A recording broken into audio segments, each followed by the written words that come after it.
lucha. Incoming lucha. I think I accepted that, man.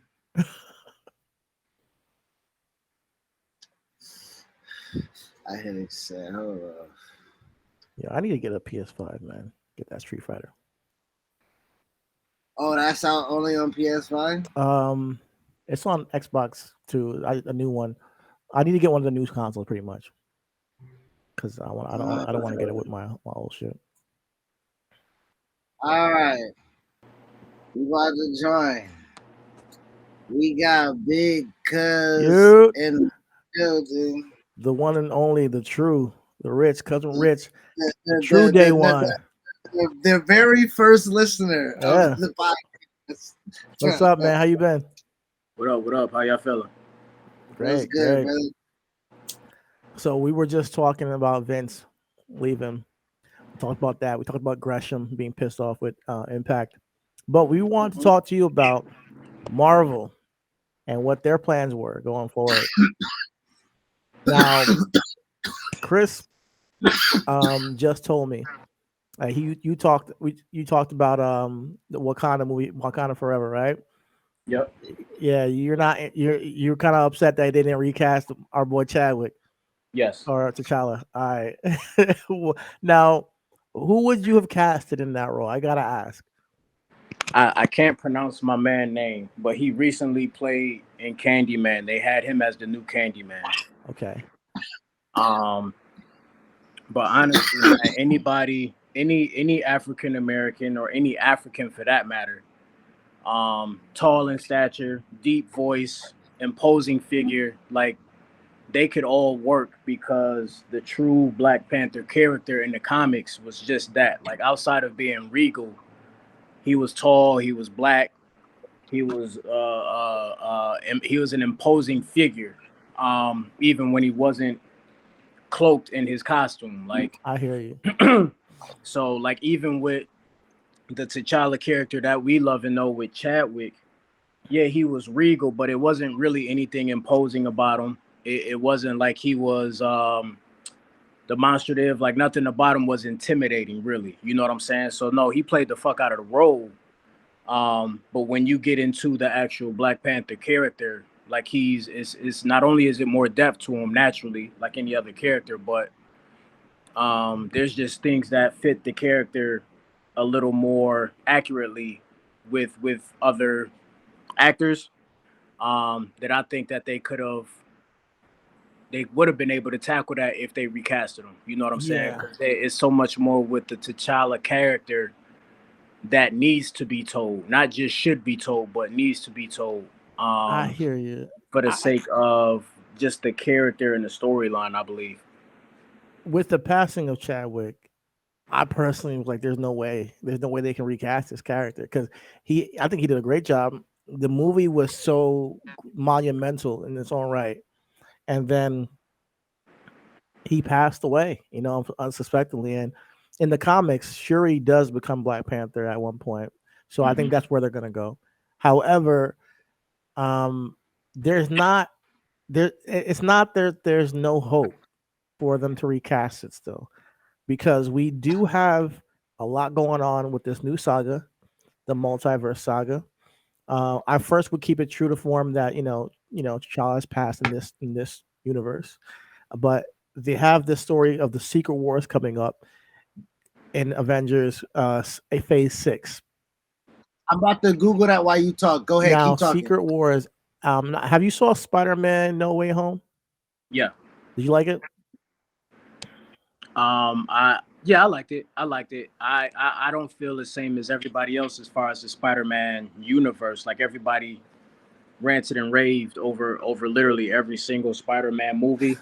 Like even with the last one, and I think the last one was probably the best one.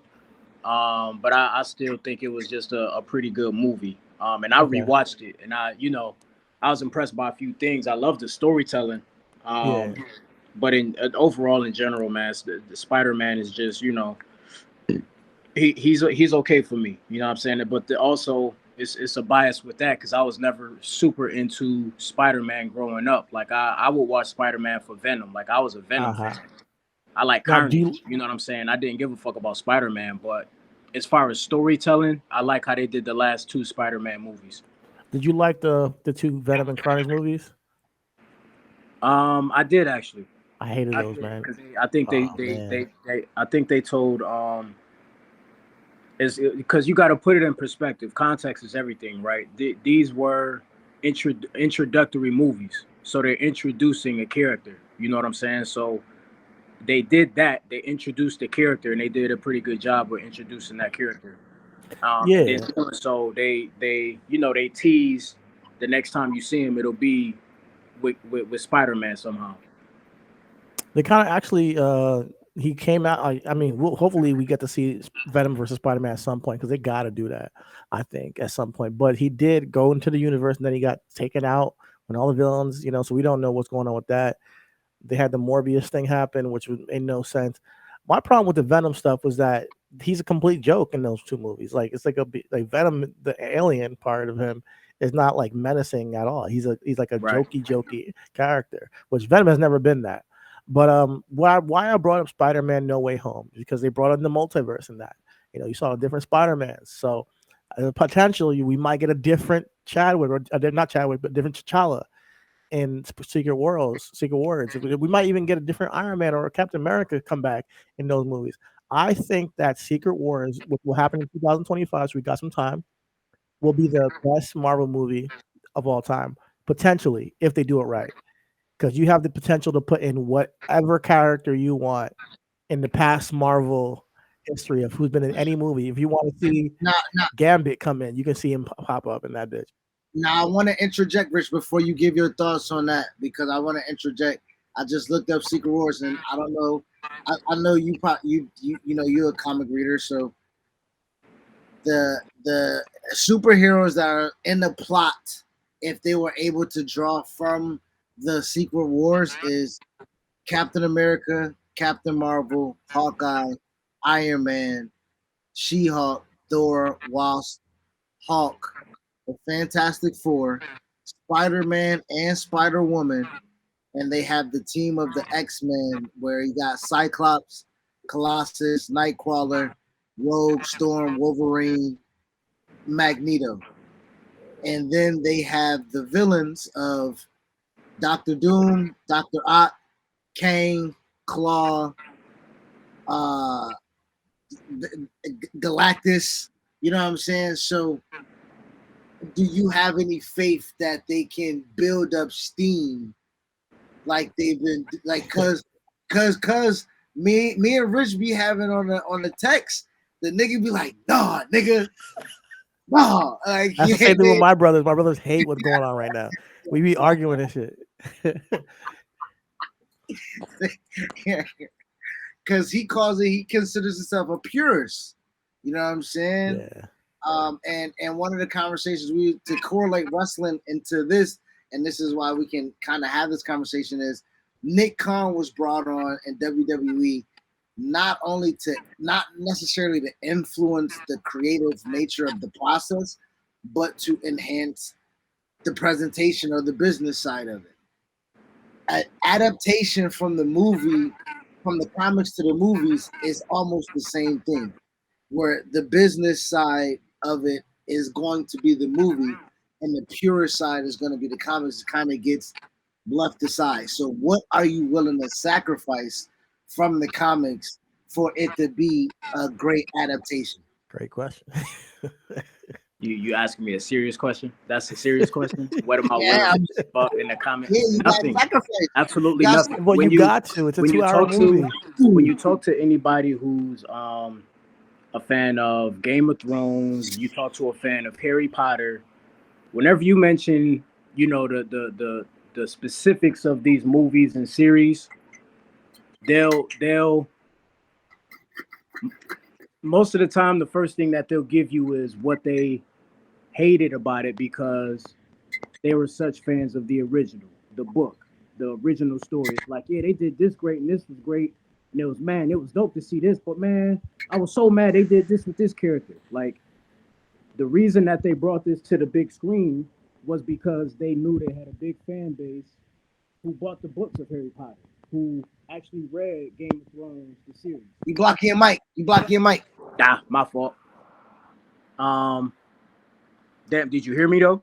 Yeah, I heard. Yeah, Okay. you said that they was blocked. They brought it to So- the big screen so it- because of the fans. Yeah, so I mean, so with that being said, I feel the same way. And as far as the comics goes, yes, I'm a comic fan. I won't say I'm a purist because I'm in between. I love movies. Chris, you know me, I love movies. But I do love comics. I grew up with comics. You know what I mean? But it's a lot about the comics that I still don't know. So that's why I believe I sit in between the two. But because I'm a fan, I love to see what I read come to fruition on the big screen. You know what I'm saying? So when they do certain shit to switch things around that you feel are huge in the Marvel world or huge in the X-Men world, you be like, damn, why they take that out? Or damn, why they do that to the storyline? It's like, because we understand that there's so much depth and so much more that can be made if they were to keep true to what's literally the original script. They already got a script in front of them. It's just a matter of adding the acting to it. You know what I'm saying? Now you did bring up in our conversation off screen. You say, I don't give a fuck. Look how many Supermans, look how many Batmans has been. Does that cheapen the product of No. those? Nope. But those And movies I'll are explain. too, though. And I'll explain how. There's And no I'll explain how. continuity. And I'll explain how. Even with continuity, and I'll use Batman as an example. Now, Batman, unlike Marvel, it's not several Batman universes. It's not several Batman timelines. It's just one storyline. Is one Batman. Batman's character is one way, but they keep resetting the movie because they're ultimately telling a different perspective of the same dark character. Now, the original Batman with Michael Keaton, he's probably the closest thing to the comic book Batman, him and Christian Bale, because it's super dark. You don't really know much about him. You know the playboy, you know he's smart. Like, that's the closest thing too. And me, I feel like every Batman in between that was done pretty much just trying to get a bag, because you got a whole bunch of colorful ass, goofy ass Batman shit with the quote unquote good looking white actor. You got George Clooney, you got Val Kilmer, you got a whole bunch of bullshit in between, but they're still telling a story that's pretty much valid. You know what I mean? From Did you see Batman? The Batman with the last one that came out? Like, it was like a detective movie with the Riddler. Yeah, I just, yeah. Did you like that joint? The joint that's I on did HBO actually. Max. I did actually. Yeah, that was all right. I just watched it a couple weeks ago. I thought the new Batman did I thought he did a pretty good job too. I was actually surprised because I went in actually kind of biased with, you know, pulling him in from Twilight. I was like, you know what I mean? But he did pretty good. I'm not mad at his performance, and I'm not mad at the storytelling that they gave. And again, ultimately, they're telling the same story, just a different perspective, just a different line of, okay, it's the same dark character. Let's just show you something a little different. So again, even using that comparison, like, yo, they got several Batmans. With Superman, when Christopher Reeves lost his ability to walk, they didn't straight say, all right, we just done making Superman. Like, they didn't stop with Joker just because Jack Nicholson got old. Like, when you take away the T'Challa character because the very first Black Panther movie, the very first Black Panther character loses his life, unfortunately, I believe that's selfish.